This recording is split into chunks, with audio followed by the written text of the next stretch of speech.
दोस्तों नमस्कार। मैं हूं डॉक्टर एस के पांडे और आज मैं मौजूद हूं एक नए विषय क्यूबा का मिसाइल संकट या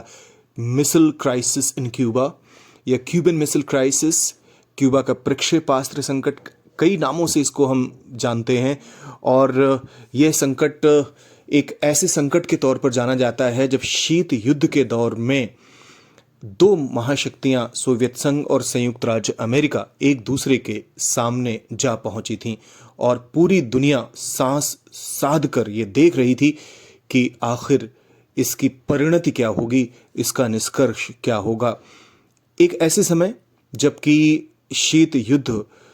गंभीर रूप से चुनौती पैदा कर रहा था दुनिया की सुरक्षा के लिए, दुनिया की शांति के लिए, ऐसे में दो महाशक्तियों का एक बेहद करीब आ जाना इस बात का प्रमाण था कि वाकई में स्थितियां काफ़ी खराब हो चली हैं। तो कुल मिला के देखें तो सोवियत संघ और अमेरिका दोनों ऐसे देश थे, दोनों ऐसी महाशक्तियां थीं जिनके पास परमाणु आयुध थे और दोनों ही व्यापक विनाश कर डालने की क्षमता रखती थीं, दोनों शक्तियां, दोनों महाशक्तियां। तो ऐसे में क्यूबन मिसाइल क्राइसिस एक ऐसे क्राइसिस के तौर पर उभरा जिसमें यह लगा कि अभी तक तो महाशक्तियां परोक्ष रूप से एक दूसरे से टकरा रही थीं, अलग अलग मंचों से टकरा रही थीं और पूरे दौर में जब से शीत युद्ध शुरू हुआ था द्वितीय विश्व युद्ध के पश्चात, ये माना जा रहा था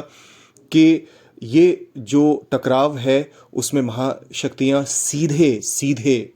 एक दूसरे के खिलाफ आने से बच रही हैं। लेकिन क्यूबा का जो मिसाइल क्राइसिस था, क्यूबन मिसाइल क्राइसिस था, इसने दोनों महाशक्तियों को एक दूसरे के बेहद करीब ला दिया था।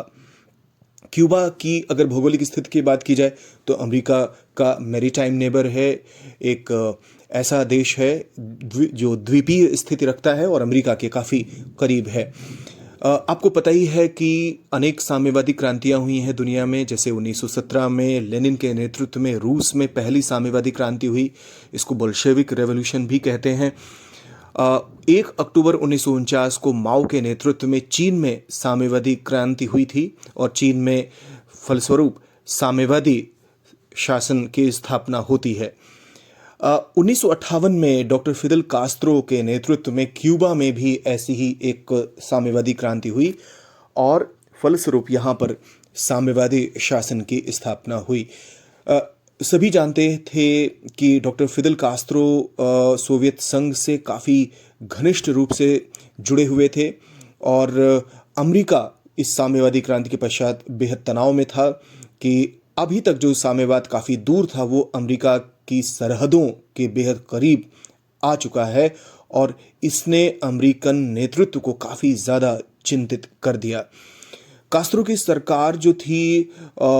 उसको बहुत बड़ी मात्रा में सैन्य और आर्थिक सहायता सोवियत संघ से मिल रही थी। सोवियत संघ पूरी तरह से कोशिश कर रहा था कि नवोदित देश,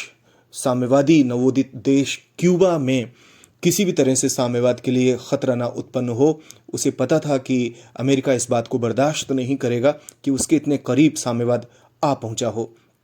1962 के आसपास सोवियत संघ ने क्यूबा में कई तरीके की नई गतिविधियां शुरू कर दी, इसमें सैन्य अड्डे बनाने शुरू कर दिए और ये भी माना गया कि इन सैन्य क्षेत्रों में जो प्रक्षेपास्त्र थे वे रखे जाने लगे और इसी बात से चिंतित होकर, व्यथित होकर संयुक्त राज्य अमेरिका ने ये मन बना लिया कि क्यों ना क्यूबा के खिलाफ कार्रवाई की जाए ताकि जो तात्कालीन खतरा उत्पन्न हुआ है अमेरिका के लिए, उससे अमेरिका को निजात मिले। तो 1962 में ही उस समय के जो तात्कालीन अमेरिका के राष्ट्रपति थे जॉन एफ कैनेडी, उन्होंने क्यूबा में जो सैन्य अड्डे स्थापित किए जा रहे थे सोवियत संघ के द्वारा, उसकी निंदा की, उसको क्रिटिसाइज किया और ये घोषणा की कि अमेरिका ज़रूर इस पर कोई न कोई कदम उठाएगा, सख्त कदम उठाएगा, जिससे अमेरिका की सुरक्षा को जो गंभीर खतरा उत्पन्न हुआ है उसको उस चुनौती से अमेरिका निपट सके। और अमेरिकन राष्ट्रपति जॉन एफ कैनेडी ने यह भी घोषणा की कि क्यूबा को चारों तरफ से घेर लिया जाएगा, कि जो अमेरिकी बल है वो क्यूबा को चारों तरफ से घेर लेगा। और जब वास्तव में ऐसी स्थिति पैदा हो गई, तो जब कैनेडी ने आदेश दिया कि क्यूबा को चारों ओर से घेर लिया जाए, तो एक तरह से ये सोवियत संघ के लिए चुनौती थी। और ये कदम सोवियत संघ के लिए एक तरह से एक ऐसी स्थिति पैदा कर रहा था कि सोवियत संघ के पास महज दो ऑप्शन बचे थे, या तो वो अमेरिका से सीधा सीधा टकराए या क्यूबा को सैन्य सहायता देना बंद कर दे। तो दो ऑप्शन थे, दो विकल्पों में से सोवियत संघ को किसी एक विकल्प को चुनना था। और उस समय सोवियत संघ के प्रधानमंत्री जो थे, जो वहाँ के जो नेतृत्व था सोवियत संघ का, उन्होंने काफ़ी दूरदर्शिता से काम लिया और क्यूबा से सोवियत संघ के जो सैन्य अड्डे थे उनको हटा लेना स्वीकार कर लिया, और कहा कि सोवियत संघ ने कहा कि हम क्यूबा से अपने सैनिक जो अड्डे हैं उनको ख़त्म कर देंगे।